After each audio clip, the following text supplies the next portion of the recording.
Everton analysis: first goal the winner and never mind future projects. Blues present is unbearable now. At least Marco Silva wasn't alone when it came to being on the receiving end of the ire from Watford's fans. Richarlison also bore the brunt of their anger.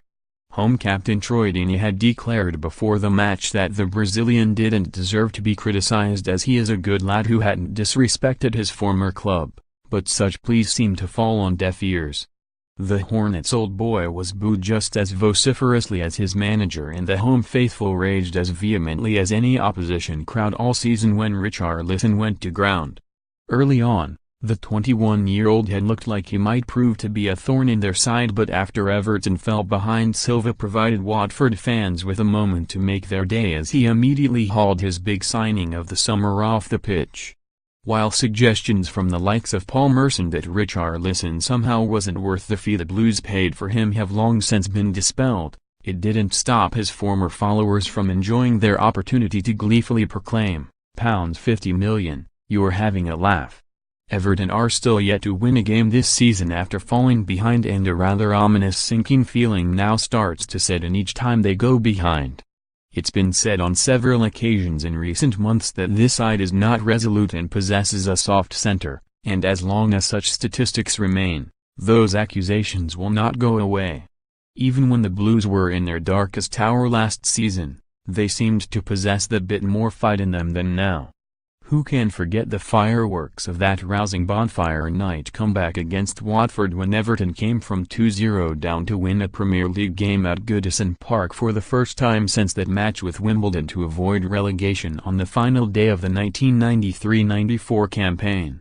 Their manager that day was caretaker boss David Unsworth, who played in The Great Escape over 2 decades earlier, while in the opposition dugout was a certain Marco Silva.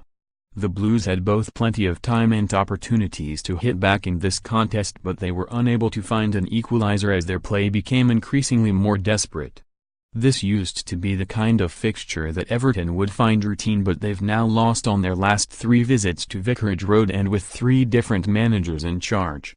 Just when you thought this miserable Everton run couldn't get any worse, the Vicarage Road public address system, which had earlier called upon the home fans to welcome back former manager Marco Silva, crackled back into life to deliver another matter-of-fact bombshell.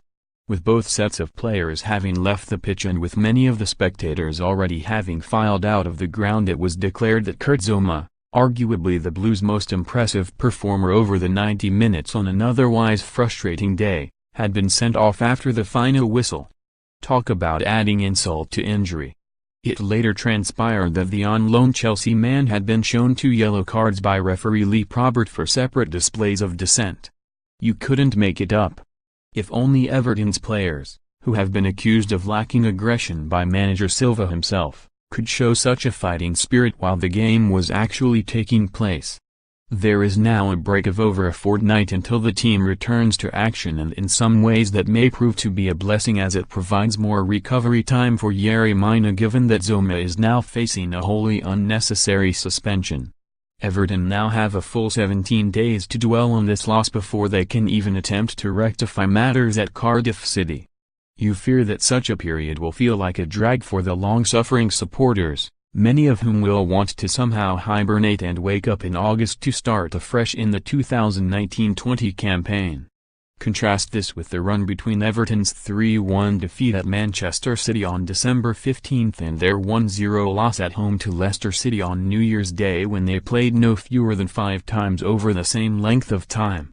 Starting with their last-gasp Merseyside derby defeat at Anfield, courtesy of a free goal, this really has become a winter of discontent for the Blues, and they can only hope that the spring brings some much-needed green shoots of recovery. A malaise has set in among the players who have become far too accustomed to losing. This was the first time in over a year since the hat-trick of defeats to Bournemouth, Manchester United and Tottenham Hotspur that they have been beaten 3 times on the bounce. Over this period only the seemingly relegation-doomed pair of Huddersfield Town and Fulham have picked up fewer points. Everton have to kick the losing habit because, as much as Farhad Moshiri talks about projects for the future and keeping his nerve, the present is pretty much unbearable right now.